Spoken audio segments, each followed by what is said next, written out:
Tadi adalah video dari kamera pemantau atau CCTV. RSE remaja 13 tahun yang sudah jenuh dirundung oleh rekan-rekan sekolahnya tak kuat lagi menahan amarah. Hatinya panas, luap-luap. Emosi RSE memuncak dan kemudian dilampiaskan dengan membakar sekolahnya. SMP Negeri 2 Pringsurat, Temanggung, Jawa Tengah pada Selasa 27 Juni 2023. Saat ditangkap Satuan Polres Temanggung, pihak kepolisian pun menyebut motif pembakaran itu. Kemudian motif dari pelaku adalah pelaku merasa sakit hati karena sering dibully oleh teman-temannya, termasuk oleh guru. Siswa ini merasa kurang diperhatikan.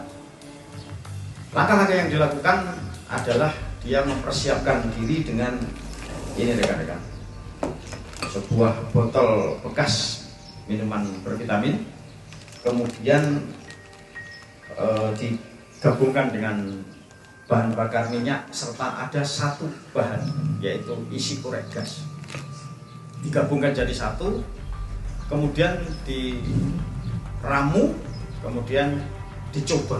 Mengalami perundungan dan kurang perhatian dari guru sebenarnya menjadi sinyal jika RSE ini butuh bantuan. Ketua Yayasan Cahaya Guru Henny Supolo menangkap pertanda ini.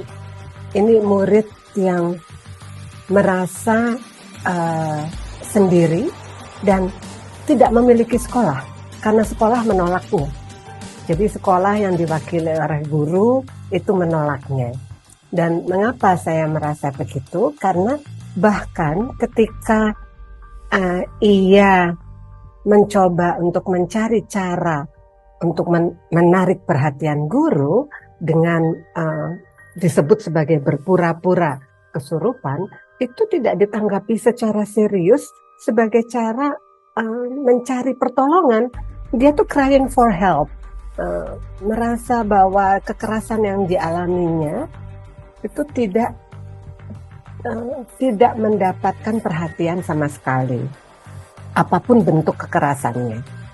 Diksi yang dipakai mencari perhatian itu seakan-akan mencari perhatian adalah sesuatu yang negatif, tidak dianggap sebagai sesuatu yang justru membantu guru-guru untuk menjalankan apa yang menjadi bagian dari tugasnya sebagai seorang guru. 6 bulan terakhir adalah saat paling tidak menyenangkan bagi RSE.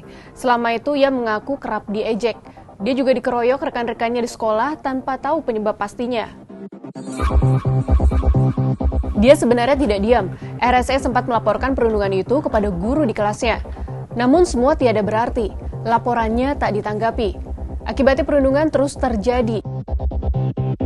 Sakit hati pada guru di sekolah bertambah saat karya dan tugas sekolahnya tidak mendapat respons positif. RSE menyebut karyanya tidak diapresiasi. Di gudang prakarya sekolah, hasil kerjanya pernah disebut jelek, lalu disobek oleh sang guru. Rasa sakit hati ini mendorong RSE membuat perkakas menyerupai bom molotov. Bahan bakarnya minyak yang dicampur bahan bakar korek gas. Ada sumbu api di bagian pucuknya. Ia membuat 3 botol berisi bahan mudah terbakar. Secara sengaja titik api juga disesuaikan dengan tempat RSE dirundung dan tidak diapresiasi gurunya. Satu lokasi di ruang kelas 9 dan 2 lainnya di gudang prakarya. Api disulut sekitar pukul 02.00. Atap ruang kelas 9 hangus dan nyaris ambruk. Api juga membakar spanduk ucapan selamat atas kelulusan siswa kelas 9. Kalau kita melihat bahwa dia membuat titik-titik api di tempat-tempat yang sangat menyakiti hatinya, maka itu lebih kelihatan lagi kan, bahwa harusnya ini sudah bisa dilihat dari awal. Apa yang terjadi ini adalah satu permintaan tolong yang ditolak gitu. Guru gagal untuk membangkitkan rasa percaya diri anak, kelihatan. Guru gagal untuk memperlihatkan bahwa setiap anak berharga, terlihat jelas.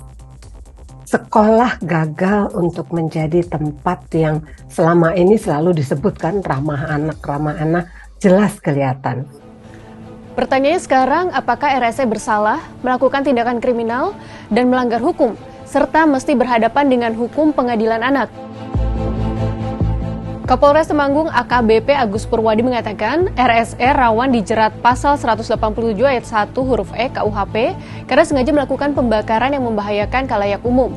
Dia terancam hukuman penjara 6 tahun atau setengah dari hukuman maksimal terkait pembakaran yang melibatkan orang dewasa. Namun RSE sejauh ini tidak ditahan. Dia dikembalikan ke orang tuanya serta harus selalu melapor ke Polres Temanggung. Soal ancaman pidana, RSE Heni Supolo memiliki pendapat lain. Maka tentu harus ada pendampingan pada anak ini. Dan pendampingan juga jangan-jangan perlu diberikan kepada orang tuanya. Karena saya bayangkan bahwa kalau orang tua tidak cukup memahami ini, lalu juga akan menyalahkanlah kembali. Dan tidak kalah pentingnya adalah membangkitkan kembali rasa percaya dirinya. Saya merasa enggak sama sekali tidak adil bila anak ini kemudian juga ditahan ya. Itu rasanya nggak adil karena ini kemarahan anak karena tidak mendapatkan tempat dan tidak pernah dilihat dari kekuatannya. Dari peristiwa perundungan, abainya guru dan sekolah hingga berujung pada pembakaran gedung sekolah di Temanggung, semua pihak mestinya bercermin. Sudahkah sistem pendidikan kita ramah anak? Bagaimana bisa sekolah yang harusnya menjadi tempat menyenangkan bagi anak untuk belajar, justru menanamkan benih kebencian, bahkan mungkin trauma? Apakah sistem pendidikan kita sudah mewujudkan jargon sekolah ramah anak? Tapi yang sangat penting adalah sekolah perlu berefleksi. Sekolahnya sangat perlu untuk melihat di mana mereka perlu memperbaiki diri dan bagaimana mereka bisa untuk menciptakan sekolah yang menyenangkan ini kembali. Karena bagaimanapun juga sekolah itu saat ini sudah terlihat sebagai sekolah yang mengabaikan muridnya. Kalau kita bicara peraturan, ya masukkan ke dalam evaluasi pada saat akreditasi. Seberapa banyak sekolah ini memiliki program-program yang memperlihatkan itu. Yang paling dasar adalah seberapa banyak kita bisa melihat bahwa setiap anak terlihat kekuatannya dan ada kasih di sana. Karena kalau sekolah itu memegang bahwa bagian yang paling dasar adalah cinta pada manusia, pada kemanusiaan, harusnya sekolah itu memperlihatkan bahwa ada kasih di sana. Bagaimanapun, anak adalah masa depan keluarga dan bangsa. Anak yang menempuh pendidikan di bangku sekolah merupakan insan berharga, sama berharganya dengan keberagaman dan kekuatan yang mereka miliki bagi masa depan bangsa ini. Mari perhatikan anak kita, siswa-siswi kita.